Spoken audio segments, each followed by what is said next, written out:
一个少年呢，伫这个菜市啊咧卖凉粿，卖甲大出名，大家拢叫伊是凉粿哥。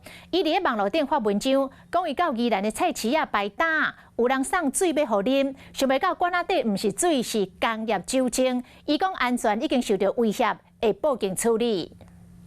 如果太累了，就给自己放个假。正注心伫咧分装凉粿，边啊有真侪人伫咧排队，拢是为着凉粿哥优胜轮来的。人若先做烟斗，搁搞甲人拍招呼，市场的生意是做甲抢滚。排到3点，生意很好就是。对，一直都很好。 29号凉粿哥到宜兰一回市场排打，生意是增加遐。有民众7点就来遮排队，为透早分到暗时，不过敢若收出名，互人看甲是目眶赤。凉粿哥抛文讲，伊有真侪市场卖场，定定送伊凉的毛送车。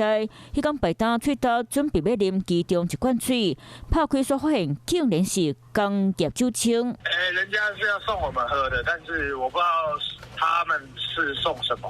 大家都有鼻子嘛，就是说是不是水就大家都自己会知道嘛。 抛文出来，互大家拢伫咧讨论。有人讲这收过歹心啊，这根本就是谋杀，无人提醒，一定要报警处理。你有看到有人请他喝水还是怎么样吗？没有，但是我看到有人拿东西给他的。应该不太可能用鼻子就闻得出来那个是工业酒精啊。今天比较好，大部分都是要饭店、南门市场，我就去那一次。 就敢若因为人气收旺，排队的人去挡着目打，凉粿哥嘛把扣恐吓，甚至个扣市场封杀。如今排一个档，牵连到人身安全，除了报警处理，未来嘛敢会当更加谨慎。Hello， 我是易景，想要抢先掌握最及时的新闻资讯吗？赶快订阅、按赞、开启小铃铛，锁定华视新闻的 YouTube 频道。